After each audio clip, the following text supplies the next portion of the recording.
Now let's start with the bond polarity के कुछ बहुत ही इंपॉर्टेंट क्वेश्चंस हैं। इन सबको कैसे लगाना है, इंक्रीजिंग ऑर्डर में लगाना है, ठीक है। वेट,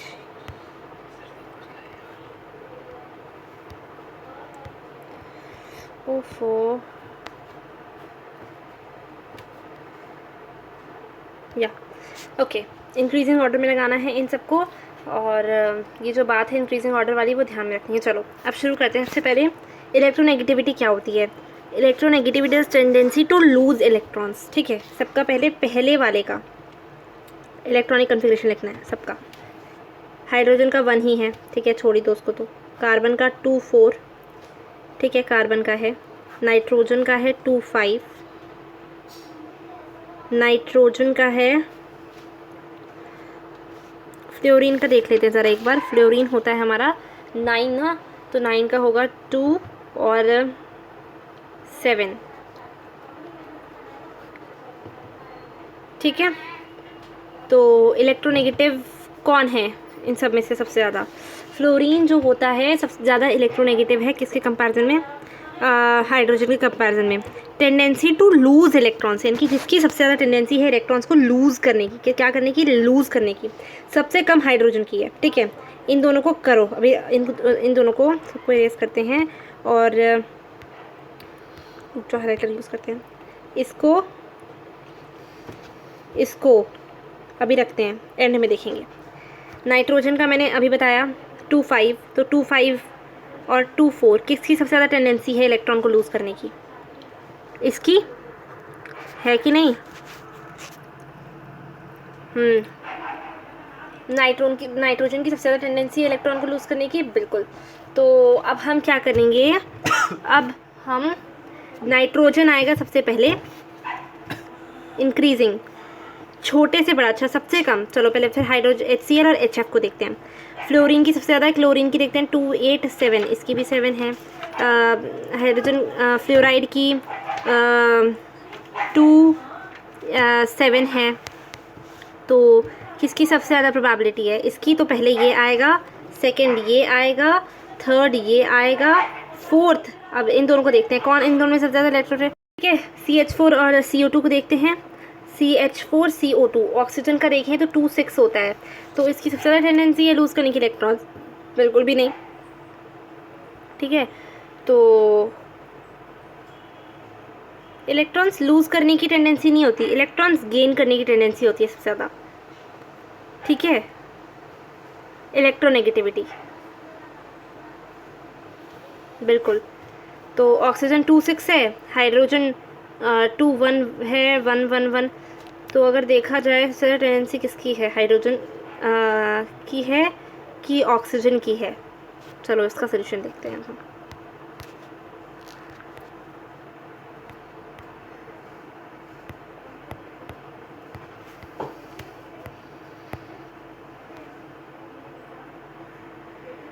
अच्छा, इंक्रीजिंग कैरेक्टर N2, नाइट्रोजन की सबसे ज़्यादा टेंडेंसी है इलेक्ट्रॉन को गेन करने की, ठीक है। 2 5,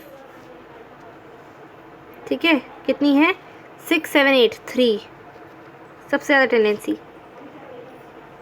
फिर ये, और फिर हाइड्रोजन में आएगा ये वाला 2 7, इसका 2 है, और फ्लोरीन का तो केवल 1 ही है ना, गुड, ये आएगा।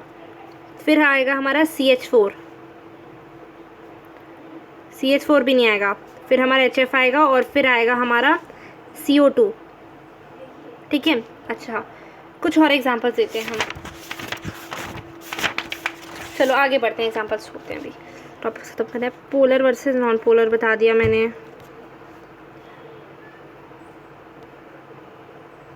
Molecule are polar and yet the molecule itself is non polar. Tricky, ठीक है। Polar molecule HCl, unequal sharing of electrons. Non polar molecule Cl2, polar molecule non symmetrical है। Unshared pairs of electrons on the central atom, the molecule is polar. हाँ, जब unsaid pairs होते हैं ना electrons के, unsaid pairs electrons के कहाँ पर, अनशेड पेयर इलेक्ट्रॉन्स के सेंट्रल एटम पे, वो उतना ज़्यादा पोलर होगा, ठीक है। और अगर मैं बात करती हूँ नेक्स्ट थिंग की, पोलर और नॉन पोलर को क्या चीज़ सेंस बनाती है?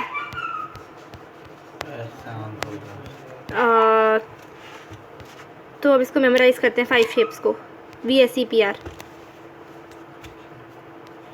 इन सबको टच करने से पहले ज़रा हम सिग्मा बॉन्ड और पाई बॉन्ड पढ़ेंगे। सिग्मा बॉन्ड और पाई बॉन्ड होता क्या है एक्चुअली, ठीक है। चलो, सिग्मा बॉन्ड,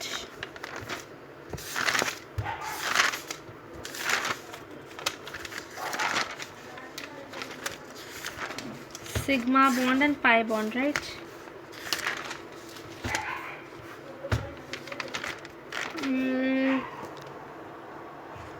ओके, चलो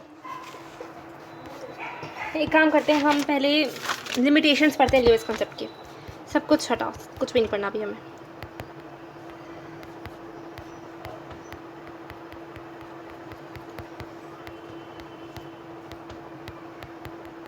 ओहो,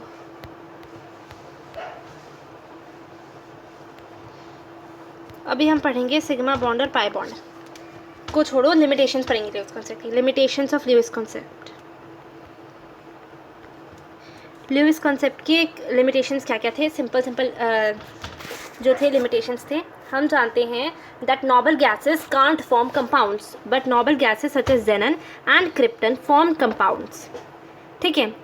द जो ल्यूइस स्ट्रक्चर है, this Lewis structure isn't applicable for odd number of electron containing molecules, जैसे कि NO, NO2, ये सब, ठीक है, ClO3, ये सब चीज़ें।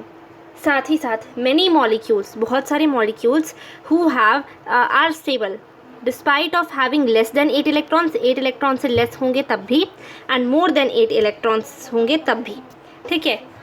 More than 8 electrons and less than 8 electrons. तो ये थे लिमिटेशंस किसके? ल्यूइस कॉन्सेप्ट के। पहला लिमिटेशन क्या था? पहला लिमिटेशन था, first limitation was, number 1 limitation was, Lewis said that many molecules are stable despite of having less than 8 electrons, example BF3, and more than 8 electrons, example PCl5, ठीक है। Second जो हमारा लिमिटेशन था वो था, it was assume that noble gases do not form compounds और can't form compounds, but कौन कौन किसने कंपाउंड फॉर्म किया? But xenon and krypton do formed compounds, ठीक है। तीसरा जो हमारा लिमिटेशन था ल्यूइस स्ट्रक्चर का, वो ये था that this Lewis structure is not applicable for molecules containing odd number of electrons, odd number of electrons के लिए एप्लीकेबल नहीं है, ठीक है। चौथा पोस्टुलेट जो था हमारा वो ये था that if there are the molecular ions, जो ल्यूइस स्ट्रक्चर है, जो ल्यूइस का कॉन्सेप्ट है, डिपिक्ट्स ओनली मॉलिक्यूल्स और आयंस ओनली इन 2D, केवल 2D में। But if there are 1 and more than 1 electrons, तो द जो there is a need to show 3D structure जो है, ज़रूरत है शो करना, due to the repulsions between the bond angle needs to be between electrons and the bond angle needs to be increased, ठीक है। अब main features पढ़ते हैं हम किसके? VSEPR के, ठीक है। VSEPR क्या है? VSEPR अभी बताती हूँ। VSEPR जो है, VSEPR है वैलेंस शेल इलेक्ट्रॉन्स रिपल्शन, ठीक है। ये पूरा रिपल्शन पे बेस्ड रहेगा, ठीक है। सॉरी, P किधर गया? Electron pair repulsion. अब समझते हैं क्या होता है। 3-4 पोस्टुलेट्स हैं, इसके भी 5-6 पोस्टुलेट्स हम याद कर लेंगे VSEPR के। ये जो VSEPR है, इसे किसने दिया था मैं ये भी बता देती हूँ। इसे जिलिप्सी ने, और रीडिफाइन किया था इसे नाइहोम ने और जिलिप्सी ने। जिलिप्सी कौन है? GLSPI, ठीक है। VSEPR क्या है, इसको ध्यान से सुनना। VSEPR, okay.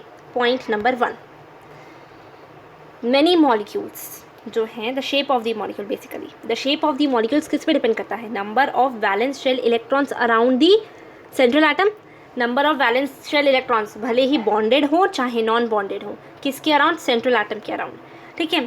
पहला शेप ऑफ मॉलिक्यूल किस पे डिपेंड करता है, उस पे। नाउ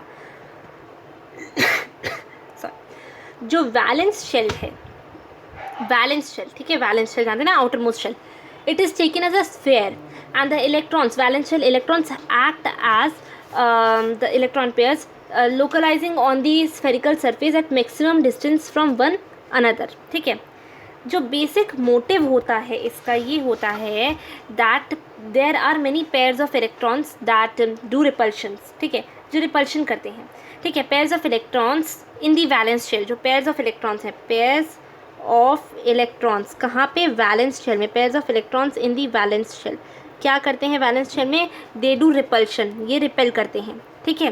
बिकॉज जो इनका इलेक्ट्रॉन क्लाउड होता है, बिकॉज देयर इलेक्ट्रॉन क्लाउड्स, ये कैसे होते हैं, नेगेटिव होते हैं, because their electron clouds are negative, so pairs of electrons in the valence shell do repulsion, repel each other as the electron clouds are negatively charged, ठीक है। पहला क्या था, the shape of a molecule depends upon the number of valence shell electrons around the central atom whether they are bonded or not bonded।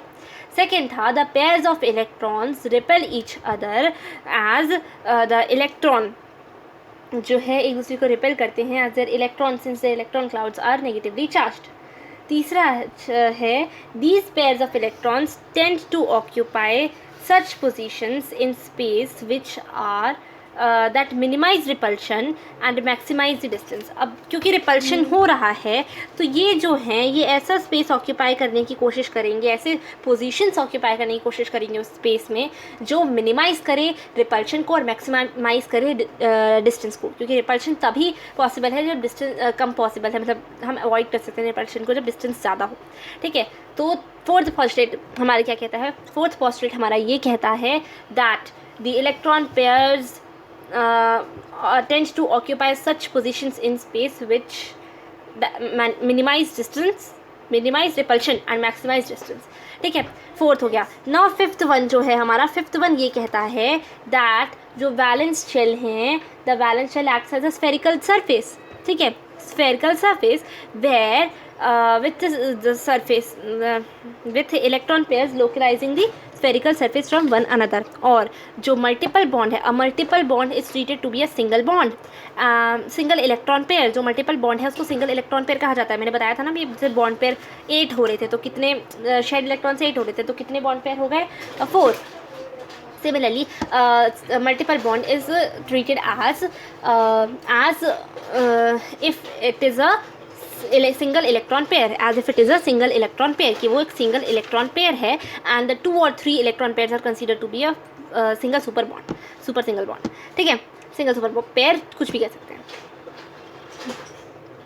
Now एक बार फिर से मैं VSEPR theory को एक्सप्लेन करना चाहूँगी, so kindly listen carefully। हमारी जो VSEPR theory है it starts from 1st to 3rd 4th 5, किन के 5 पॉइंट्स में एक्सप्लेन करूँगी। पहला, the shape of a molecule, the shape of a molecule depends upon the number of valence shell electrons around the central atom whether they are bonded और non bonded.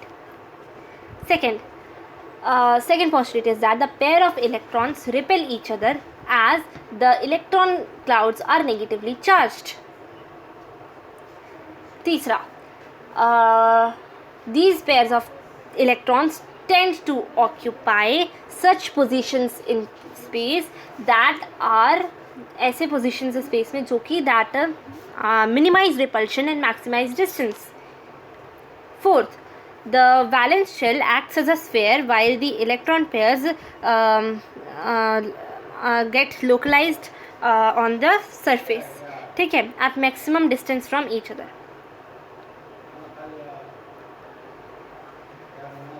A multiple bond is considered to be a single electron pair while 2 or more than 2 bonds, ठीक है, 2 or 3 electron pairs, 2 or 3 electron pairs are considered to be one, are treated as single super pair, ठीक है। And if there are 1 2 or more resonance structures can represent a molecule, तो VSEPR model is applicable to any such structure। मतलब simple भाषा में कहेंगे तो VSEPR model is applicable for resonating structures और canonical structures. ठीक है, अब इसी से एक और टॉपिक हटाते हैं।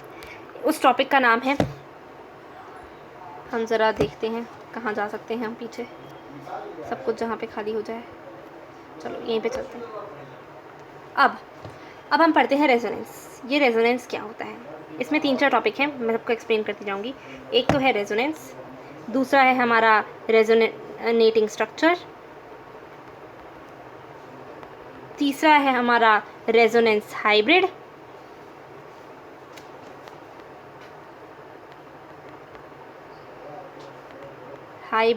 और है resonance energy.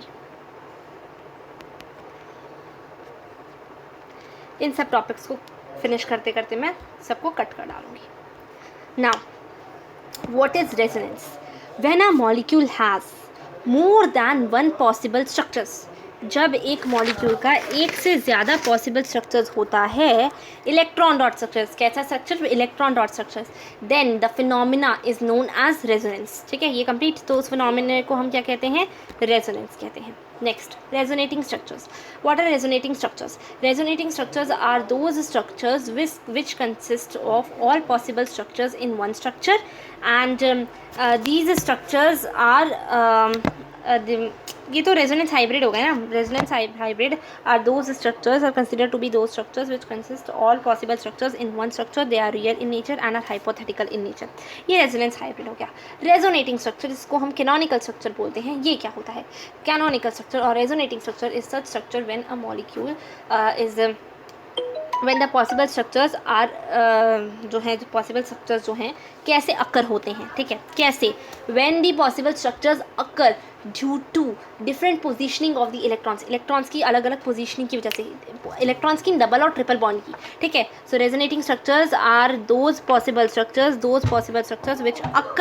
which occur due to different positioning of the double और ट्रिपल बॉन्ड। डबल या ट्रिपल बॉन्ड की अलग अलग पोजीशनिंग की वजह से जो आते हैं उनको हम क्या कहते हैं? आर नोन एज कैनोनिकल और रेजोनेटिंग स्ट्रक्चर्स। ठीक है, एंड दीज स्ट्रक्चर्स, ये जो रेजोनेटिंग स्ट्रक्चर्स होते हैं, ये हाइपोथेटिकल होते हैं नेचर में। ठीक है, क्योंकि ये हम रेफरेंस के लिए लेते हैं। ठीक है, होता तो मेन तो एक ही है ना, रेजोनेंस जो होता है। मैं अभी बताऊँगी क्या कैसे होगा। Resonance energy is the energy gap between the resonating structure and resonance hybrid is known as resonance energy। ठीक है, ये भी ख़त्म। अच्छा, इसी में एक और बात बता देती हूँ मैं आप लोगों को। बहुत सारे टॉपिक्स हैं, these are just topics we have to actually revise। अब हम इसमें एक और टॉपिक जो हम बताने जा रहे थे, वो कौन सा टॉपिक था? या एनर्जी जो है ज़्यादा कब होगी? जब स्टेबिलिटी कम होगी। स्टेबिलिटी मेन है। स्टेबल कब होगा इलेक्ट्रॉन? जब एनर्जी कम होगी तो जो इलेक्ट्रॉन है स्टेबल होगा, तभी वो इलेक्ट्रॉन स्टेबल होगा। ये एक बात है जो हमें याद रखनी है। ये भी हो गया। अब हम बात ज़रा कर लेते हैं, इन सब की बात कर ही रहे हैं तो अब हम एक और बात कर लेते हैं। वो हम बात कर लेते हैं फॉर्मल चार्ज की। फॉर्मल चार्ज है क्या? डेफिनेशन नहीं बताई थी मैंने। ठीक है, formal charge is a individual charge designation है which is a hypothetical in nature and provides an idea और on the nature of bond, covalent और कोऑर्डिनेट बॉन्ड। ठीक है, what is formal charge? Formal charge एक individual charge designation है जो क्या provide करता है? विच प्रोवाइड करता है एक आइडिया ऑन कोवेलेंट और कोऑर्डिनेट बॉन्ड पे। ठीक है, ये अब मैं बना दूँ एक बार स्ट्रक्चर्स। चलो ठीक है, इंपॉर्टेंट ले लो। एक स्ट्रक्चर ले लेते हैं हम, SO3 2 नेगेटिव का। इसमें से हम सबके वो भी फाइंड करेंगे, SO3 2 नेगेटिव रेजोनेटिंग स्ट्रक्चर्स। ठीक है, चलो मैं इसके नेप को छोटा कर लेती हूँ ज़रा सा, नॉट दिस। ओके, पहले तो T. What is T? T is sulphur को स्टेबल करने के लिए 8 इलेक्ट्रॉन्स की ज़रूरत पड़ती है। तो हम 4 ले लेते हैं, इंटू 8 कर देते हैं। 4 × 8 करके क्या आता है हमारा? और 8 4 इंटू 8 कितना होता है? 4 इंटू 8 32, ठीक है। वी वैलेंस शेल इलेक्ट्रॉन, सल्फर के कितने होते हैं? Sulphur 16, 2 8 6 valence shell electron plus oxygen का कितना होता है? 2 6 होता है ना, 6 इंटू 3 18 एंड प्लस 2 इलेक्ट्रॉन्स, ठीक है, क्योंकि ये 2 इलेक्ट्रॉन्स गेन किए गए हैं। तो 18 प्लस 8 कितना हो जाएगा हमारा? 18 प्लस 8 हो जाएगा 8 8 6 कैरी 1 26, ठीक है।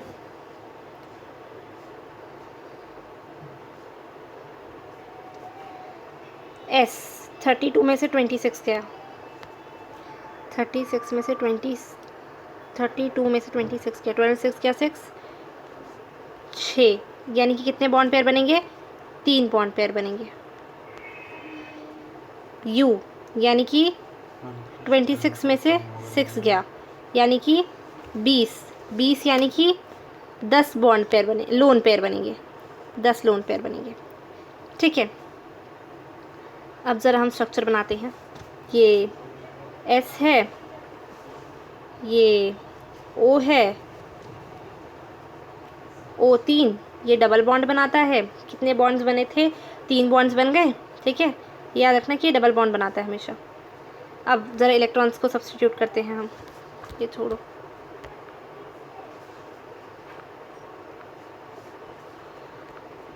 वन 2 कितने होते हैं इसके आखिरी में?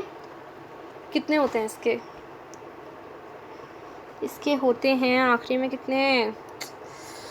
अब बता रही हूँ ना, सल्फर 2 8 6 ना, 6, तो 1 2 3 4 5 6,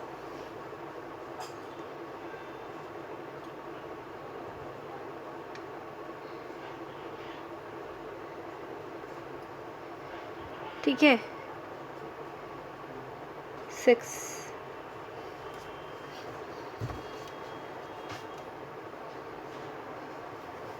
ओहो एक सेकेंड,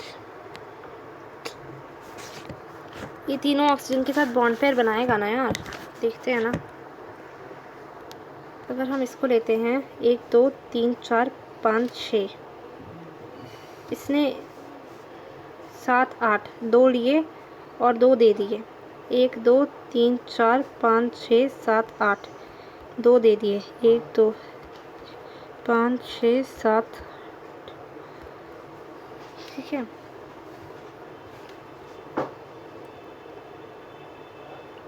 दो 4 5 6 7 8 9 10 11 12 13 14 15 16 17 18 19 20, सल्फर होता है 2 8 6, 2 2 4 5 6 7 8 2 चाहिए ना, 2 इलेक्ट्रॉन्स, राइट। अब बताओ, अब यहाँ पे क्या करेंगे हम? ये दिख रहा है, इसको हटा दो, एक इधर से इसको हटा दो, क्योंकि ये यहाँ पे 2 नेगेटिव चार्ज आ रहा है, आ रहा था ना 2 नेगेटिव चार्ज पूरे पे, तो हटा दो इसको, एक एक को, हो तो गया 2 नेगेटिव। ऐसे ही करते हैं, देखो जितना आएगा ना उतना सिंगल बॉन्ड बनेगा। अभी पता करते हैं, रुको इसको रेस करते हैं, एक और बनाते हैं हम, एक और बनाएंगे हम, PO4 3 नेगेटिव। पहले तो T देखते हैं, T है हमारा 5 इंटू 8 40। V देखते हैं, V है हमारा फॉस्फोरस यानी कि 15 2 8 5 प्लस ऑक्सीजन 8 4 ज़ा 32, तो 7 37 और प्लस 3 यानी कि 40। S 40 माइनस 40, कोई बॉन्ड पेयर नहीं बन रहा, 0। U 40 माइनस, इसको हम दोबारा से करते हैं यार, हो क्या रहा है, इससे करते हैं। PO4 3 नेगेटिव, ठीक है। T total valence electrons 5 into 8 40। V valence electrons इसका कितना है 2, फॉस्फोरस 8 5 राइट 15 होता है, तो 8 और 5, तो 5 प्लस 4 8 ज़ा 32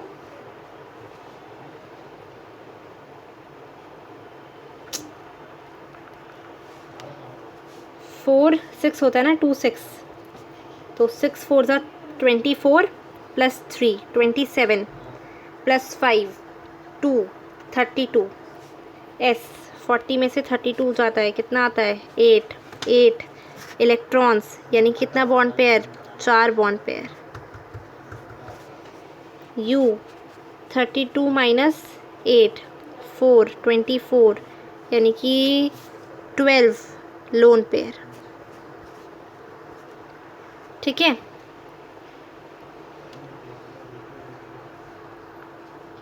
अब इसका स्ट्रक्चर बनाते हैं। ये P है, ये एक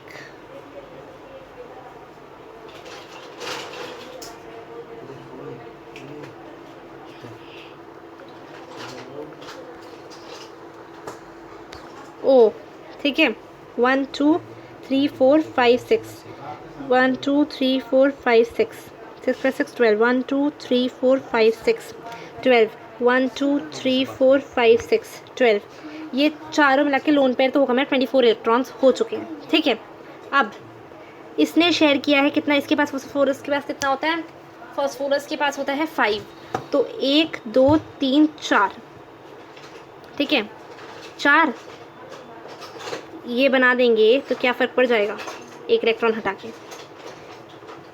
अब इसका ऑक्टेट कंप्लीट, इसका ऑक्टेट कंप्लीट, इसका ऑक्टेट कंप्लीट, इसका ऑक्टेट कंप्लीट, इसका भी ऑक्टेट कंप्लीट, ख़त्म कहानी। अब ये स्ट्रक्चर बहुत ही अच्छे से क्लियर होगा, आई होप सो। अब हम VCS EPR स्ट्रक्चर्स की बात करेंगे।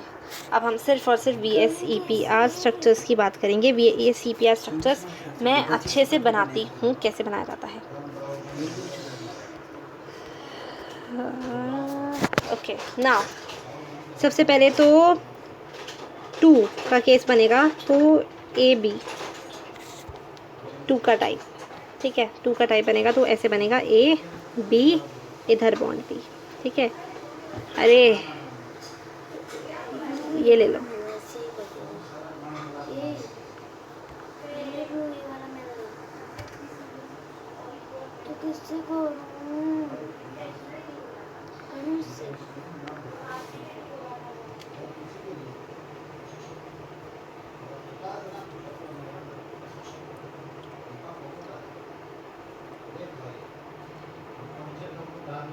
AB3 AB2, ये दो बनेंगे ना, ये दो टाइप बनेंगे, A ये B ये B ये B, ठीक है।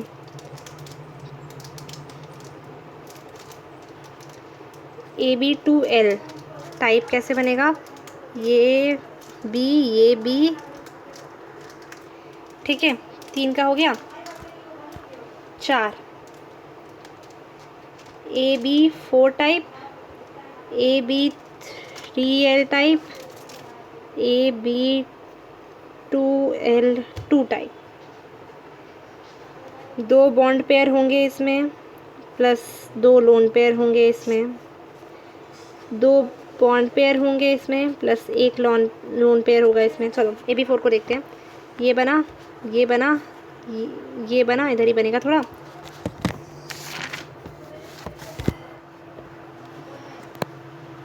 ये और एक ये बनेगा, ठीक है इधर बनेगा।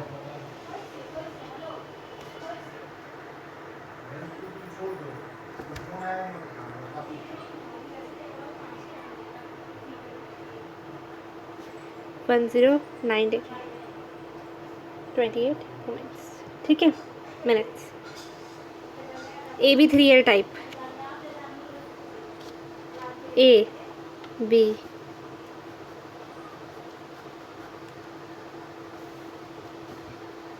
एक लोन पेयर बना दो यहाँ पे, सिंपल, क्या करना है इसमें।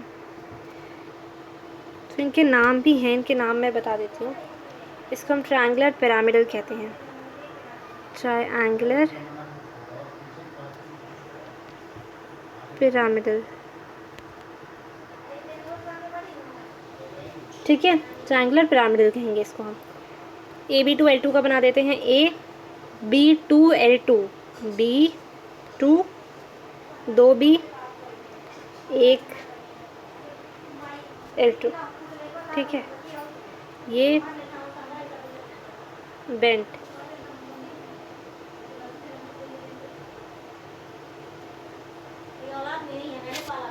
बेंट, ठीक है। अब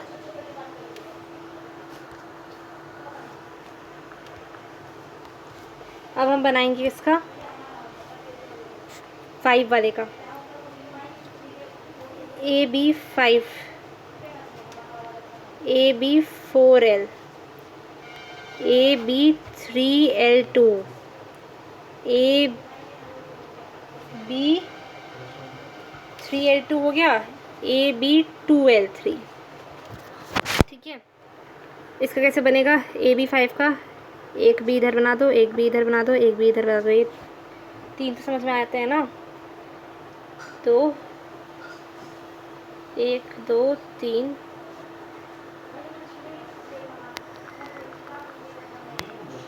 ए इधर बी बनेगा, एक इधर बी बनेगा, एक इधर भी बनेगा, एक इसके ऊपर भी बनेगा, 4 हो गए, एक इधर भी बन जाएगा, ठीक है। इसको कहते हैं इक्वेटोरियल पोजीशन, इसको कहते हैं एक्सियल पोजीशन, ठीक है। ये हो गया। इसको हम क्या कहेंगे? ट्रायंगुलर बाइपिरामिडल,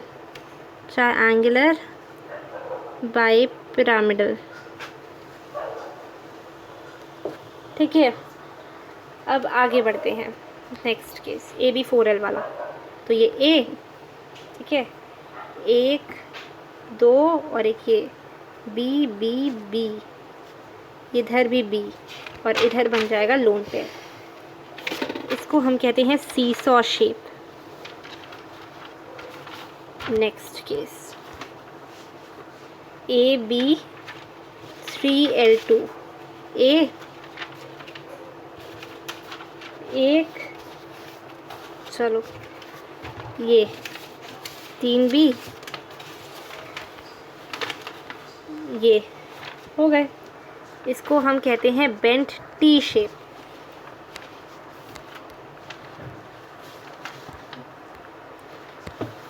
नेक्स्ट AB2L3, ये A बॉन्ड पेयर बनेगा ऐसे और ऐसे, ये इधर, ये इधर, ये इधर, इसको हम लीनियर कहेंगे। नेक्स्ट 6th वाला केस, 6th वाले केस में बनेगा, एक तो हमारा बनेगा, 3 ही बनेंगे, ठीक है, इसमें बता दूँ 3 ही बनेंगे और सर्दी बनेगा। एक तो AB6, SF6 ले लो जैसे, तो AB6 ऐसे बनेगा, ये, ठीक है, B,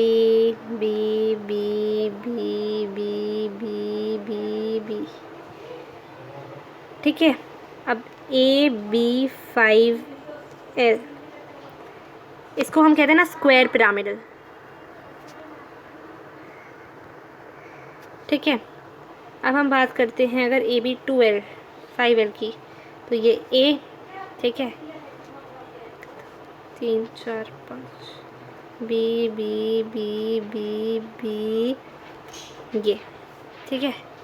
अब बनाते हैं एक हम AB4L2 का टाइप। तो A 1 2 3 4, इधर 2 लोन पेयर, इधर 2 लोन पेयर, यहाँ पे B, यहाँ पे B, यहाँ पे B, यहाँ पे B। अब एग्जाम्पल्स आते हैं तो बड़े ही आराम से चीज़ें बन जाएंगी।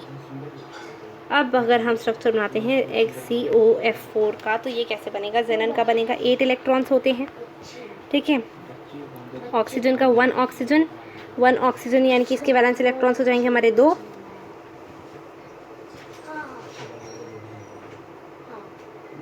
वैलेंस इलेक्ट्रॉन्स हो जाएंगे, 2 वैलेंस इलेक्ट्रॉन्स हो जाएंगे, यानी कि हो जाएगा हमारा कितना बॉन्ड पेयर? 4 bond pair,